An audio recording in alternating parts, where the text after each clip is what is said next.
Friends, welcome to cooking with Ammu channel. இன்றைக்கி Sunday special நம்ம வீட்டில் ஹைதராபாத் சில்லி சிக்கன் தான். எப்படி செய்யுதுன்னு வீடியோக்குள்ளே போகலாம் வாங்க. இன்றைக்கி வந்து சிக்கன் பார்த்திங்கன்னா நான் 1.5 கிலோ எடுத்திருக்கேன். இந்த பாருங்கள், நல்லா வந்து க்ளீன் பண்ணிவிட்டு மஞ்சத்தூள் உப்பு போட்டு அரை மணி நேரம் ஊற வச்சுட்டு க்ளீன் பண்ணிவிட்டேன். பெரிய பெரிய பீஸாக இருக்கிறதெல்லாம் ஓரளவுக்கு வந்து மீடியம் பீசஸாக நான் கட் பண்ணி எடுத்துக்கிறேன். இந்த பாருங்கள், 1.5 கிலோ சிக்கன் வந்து நான் கட் பண்ணி ரெடியாக வச்சுருக்கேன்.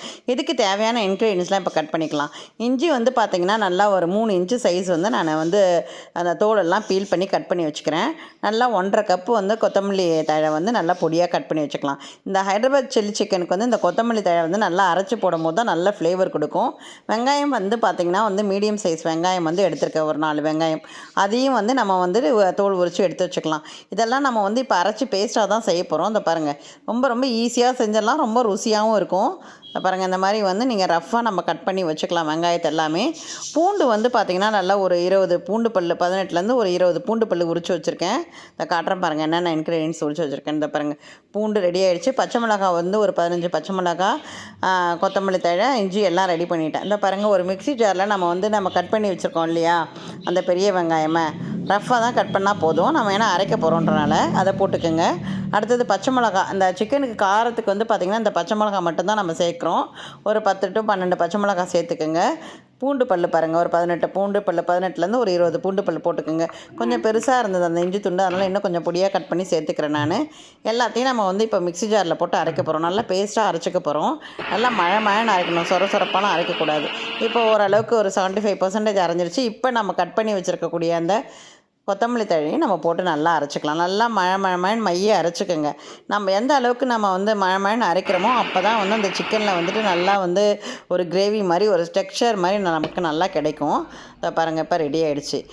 இப்போ நம்ம கழுவி சுத்தம் பண்ணியிருக்க சிக்கனை ஒரு பாத்திரத்தில் போட்டுக்கலாம். நான் இன்றைக்கி சட்டியில் தான் போட்டிருக்கேன். அந்த 1.5 கிலோ சிக்கனையும் நான் கழுவி சுத்தப்படுத்தி வச்சுருக்கேன் பாருங்கள், அதை அப்படியே சேர்த்துக்கும். இப்போ நம்ம மிக்ஸி ஜாரில் வந்து பேஸ்ட்டாக அரைச்சி வச்சுருக்கோம் இல்லையா, இந்த வெங்காயம், பூண்டு, இஞ்சி, பச்சை மிளகா, கொத்தமல்லி தழை அதெல்லாம் தான் நம்ம போட போகிறோம். அதுக்கு முன்னாடி கொஞ்சோண்டு ஒரு அரை ஸ்பூன் வந்து மஞ்சத்தூளும் உப்பும் போட்டுக்குவோம். இப்போ நம்ம அரைச்சி வச்சுருக்க பேஸ்ட்டை அப்படியே போட்டு நல்லா நம்ம வந்து பிசையணும். இந்த ஹைதராபாத் சில்லி சிக்கனுக்கு வந்து இந்த போட்டு நம்ம அரைச்சி வச்சுருக்கோம் இல்லையா பேஸ்ட்டு, அதுதான் வந்து மெயின் வந்து டேஸ்ட்டை கொடுக்கும். நல்லா பாருங்கள், இந்த மாதிரி வந்து அந்த சிக்கனில் எல்லாமே நல்லா வந்து மிக்ஸ் ஆகணும். அது மாதிரி நல்லா கலக்குங்க. அதை பாருங்கள், இந்த மாதிரி நல்லா கலக்கி கொடுங்க. பேஸ்ட்டாக இருந்தால் தான் வந்து நல்லா வந்து அந்த சிக்கனில் வந்து பிடிக்கும் அந்த மசாலாலாம். அதுக்காக தான் நல்லா மழைன்னு அரைக்க சொன்னேன். நம்மளுடைய குழம்பும் வந்து நல்லா ஒரு கிரேவியாக வந்து நமக்கு கிடைக்கும் அப்படியே. இப்போ வந்து இந்த 1.5 கிலோ சிக்கனுக்கு வந்து பார்த்திங்கன்னா நான் வந்து 300 ml வந்து கெட்டி தயிர் வாங்கி வச்சுருக்கேன், புளிக்காத தயிர். அதை அப்படியே நம்ம வந்து மிக்ஸ் பண்ணிக்கலாம். அந்த பாருங்கள், கெட்டியாக இருக்குது பாருங்கள். அந்த தயிரையுமே போட்டு அப்படியே நம்ம வந்து நல்லா வந்து மிக்ஸ் பண்ணிக்க வேண்டியது தான். நல்லா ஊறணும். ஊற தான் நமக்கு டேஸ்ட்டாக இருக்கும். நமக்கு வந்து மினிமம் வந்து பார்த்திங்கன்னா அரை மணி நேரம், மேக்ஸிமம் 1 hour அல்ல 2 hours கூட ஊற அந்த சிக்கனோட டேஸ்ட் வந்து ரொம்ப நல்லாயிருக்கும். அது வந்து குக் ஆகும்போது நல்லா சாஃப்டாக குக் ஆகிருக்கும். ஏன்னா அந்த தயிர் எல்லாமே போய் அதில் மிக்ஸ் ஆகி நல்லா ஊறுது இல்லையா, ரொம்ப நல்லாயிருக்கும். இந்த மாதிரி மேரினேட் பண்ணி வச்சுக்கோங்க. ஒரு அரை மணி நேரம் இல்லை 1 மணி நேரம் நல்லா ஊறட்டும். நம்ம இப்போ வந்து அரை மணி நேரம் ஆயிடுச்சு. நம்ம வந்து இப்போ செய்ய ஆரம்பிக்கலாம். ஒரு பாத்திரம் வச்சுக்கலாம். நான் ஒரு வானல் வச்சுருக்கேன். ஒரு குழி எண்ணெய் ஊற்றிக்கலாம். எண்ணெய் சூடானோன்னா ஒரு 4 பச்சை மிளகாய் நீல வாக்கில் கட் பண்ணியிருக்கேன், அதை போட்டுக்குங்க. நல்லா அது எண்ணெயில் வதங்கட்டும். ஒரு சிட்டிகை மஞ்சத்தூள் போட்டுக்குங்க. நல்லா வதங்கட்டும். 2 ஸ்பூன் வந்து நம்ம வந்து கொத்தமல்லி பவுட்ரு வந்து போட்டுக்கிறோம். ஏன்னா நம்ம காஞ்ச மிளகாவோ இல்லை வெறும் மிளகாத்தூளோ எதுவுமே சேர்க்க போகிறதில்ல. இப்போ இந்த 4 பச்சை மிளகா போட்டிருக்கேன், கொத்தமல்லி தூளாக வந்து போட்டிருக்கேன், அவ்வளோதான். வேறு எதுவுமே தூள் எக்ஸ்ட்ரா சேர்க்கல நான்.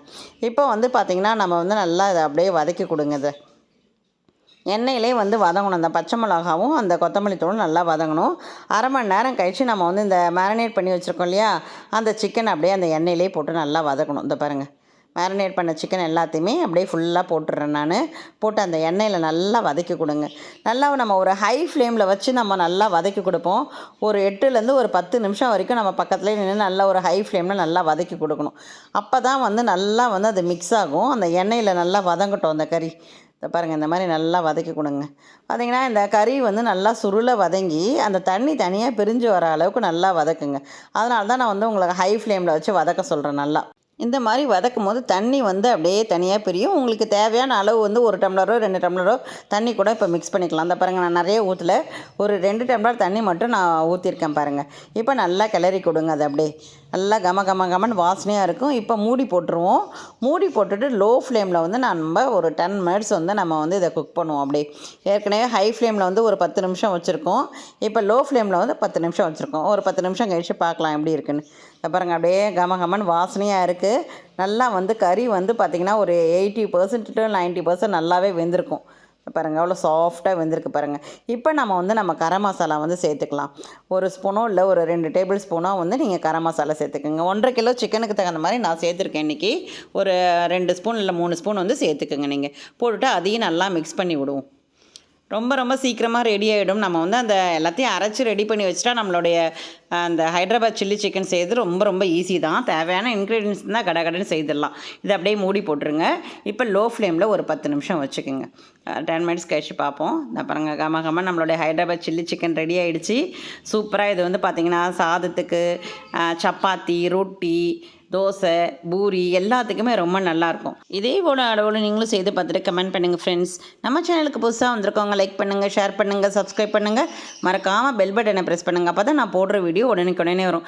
எங்கள் வீட்டில் இன்றைக்கி வந்து நான் பூரிக்கு தான் இந்த ஹைதராபாத் சில்லி சிக்கன் செஞ்சுருக்கேன். ரொம்ப நல்லா இருந்தது. நாளைக்கு பார்க்கலாம் ஃப்ரெண்ட்ஸ். பாய்.